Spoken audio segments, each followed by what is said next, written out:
Welcome to Inspired Change, a new inspirational and motivational broadcast that strives to empower men in a positive way, designed to educate, empower, and inspire even the busiest individual on the go over that first cup of coffee. Please join me in welcoming Gunter, international psychologist, author, speaker, and producer. Welcome everybody to another episode of Inspired Change.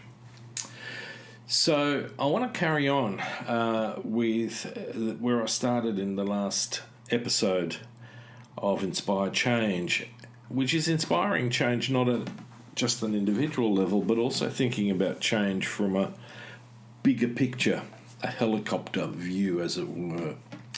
Because I really think that we really need to understand and be able to formulate where we are going to go, not just from an individual point or from my individual behaviour, but what it is that we want to do or how we want to be together as a community. So the point that I was making in the last episode was that fundamentally patriarchy and democracy is an oxymoron. It actually can't coexist. The two are fundamentally incompatible, mainly because you cannot have a bipolar or a bipolarized social structure wherein there are the rulers and the ruled. Unfortunately, that's exactly what we've got. We have a system that pretends in many respects to be egalitarian and therefore democratic, but in practice that's really not what we're getting. If we look at, say for example, the UK, the United States, and now Australia, we have a system that is almost in tension within itself because of these contradictions.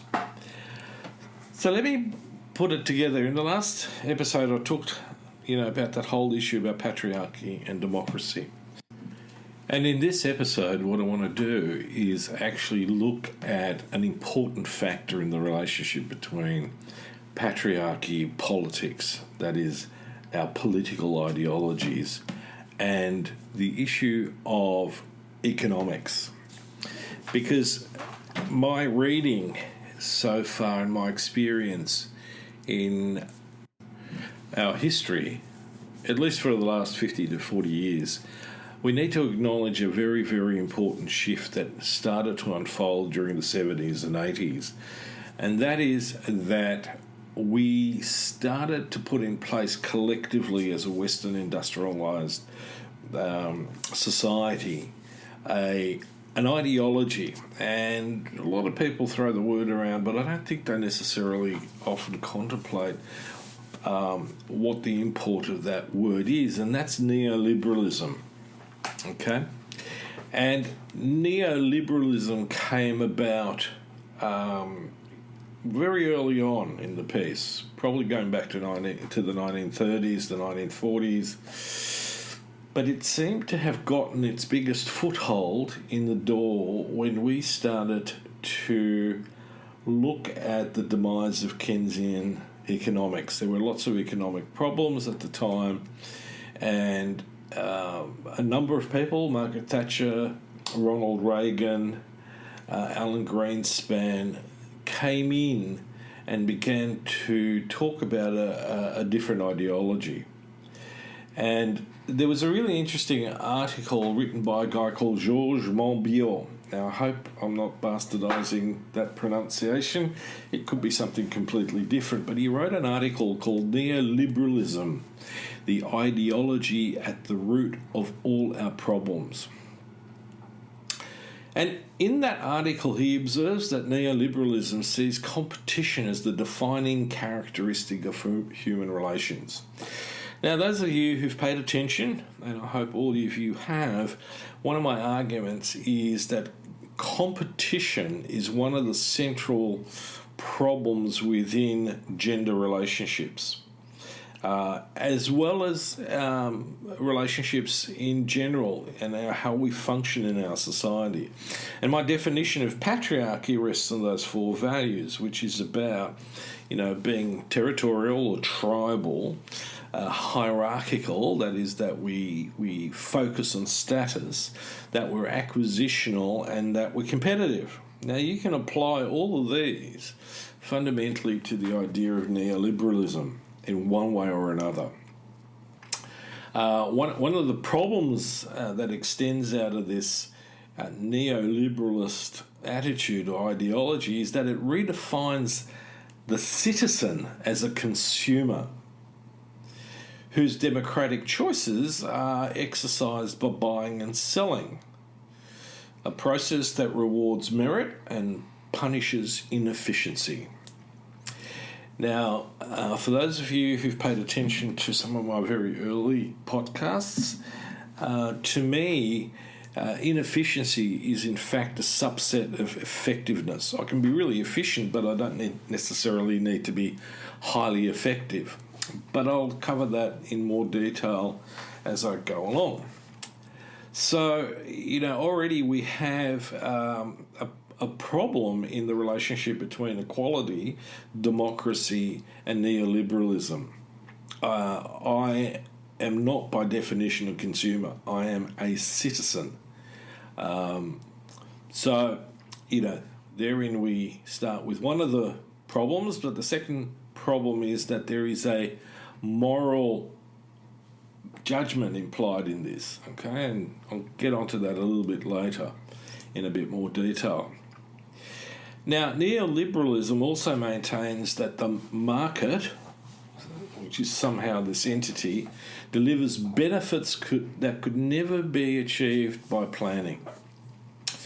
In other words, we decentralise everything, we take rules out of it, we take regulations out of it, and somehow this system will self-regulate, apparently to the benefit of all. Did it happen that way? Well, history tells us that it's actually not working that well. So one of the moralisms in this is that any attempt to limit competition is treated as inimical to liberty. So they go on in practice to go tax and regulation should be minimised, public services should be privatised, and any effort to create a moral equal society are both counterproductive and morally corrosive. Interesting ideas. Now, my argument, and I liked the article very much. I think there's a lot in it. It's very detailed for what it does. Explanations about stuff. It really gets you thinking, and at least it stimulated me to want to read more in this area, especially his book.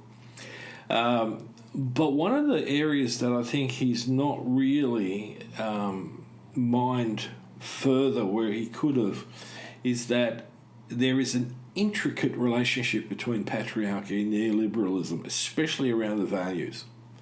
Now, my argument is that both of them are ideologies that are married in its immorality to one another. You've got two systems which are fundamentally immoral. So, to rest their values on competition, right, so that those who are good at competing will reap the benefits, forgets that those who have already acquired, various levels of status, wealth, and position on a material basis are actually fundamentally got an edge on the rest of us.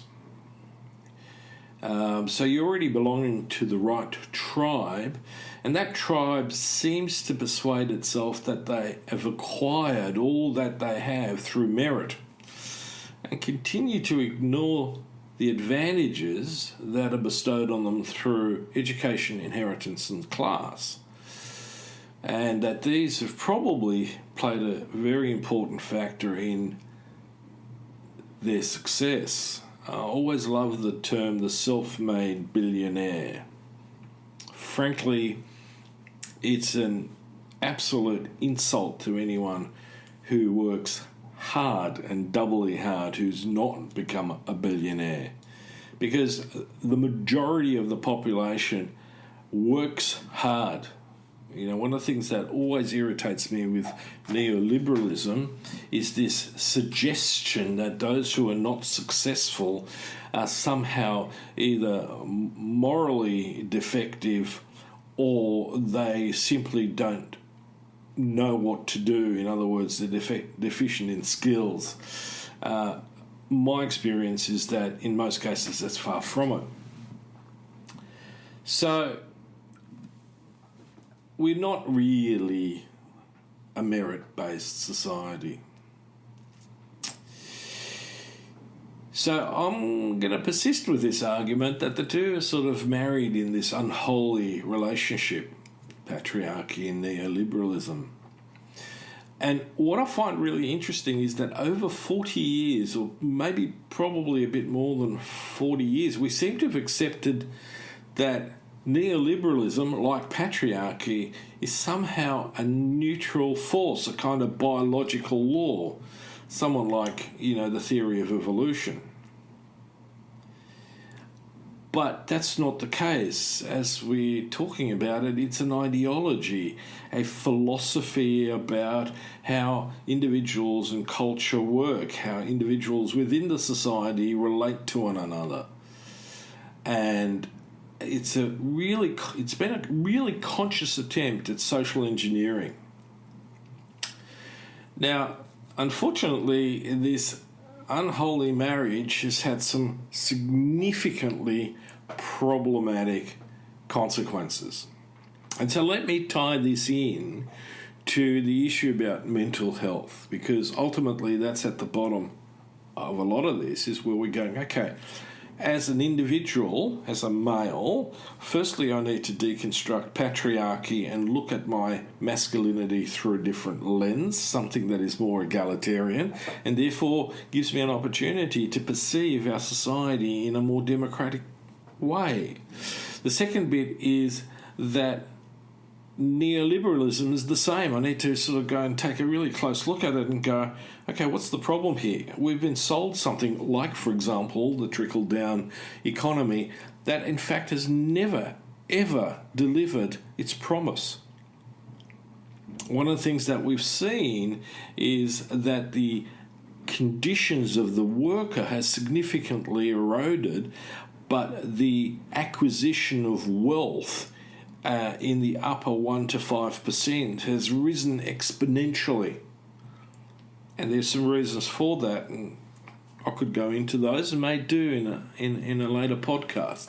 But right now what I want to convey is the importance of how this affects the individual in their mental health, because that's always, in my experience, pushed, to the individual, that somehow your mental health is completely and totally your responsibility, and the situation that you find yourself in has very little to do with it. In other words, if you're anxious, depressed, suffering somehow in distress or from a disorder, it's naturally your problem. It's, dispositional. Society or the context that you find yourself in, the system has nothing to do with it. And I argue this. And it's not just me. There's a whole bunch of people out there who argue very strongly along those lines. Paul Verhaeghe documents this in his book, What About Me?, where he describes that the consequences of neoliberalism fundamentally have been epidemics of self-harm, eating disorders, depression, loneliness, performance anxiety, and social phobia. If we go back to patriarchy, the British Psychological Society explains that the construction of masculinities is believed to be one of the most important factors influencing the way in which suicide is discussed and contemplated and enacted by men. Now, neoliberalism actually takes on a less gender-biased approach. doesn't matter really whether you're male or female, as long as you're a good consumer and you participate and drink the Kool-Aid. So yes, as you can hear in my tone, I'm extremely critical of the social engineering that took us down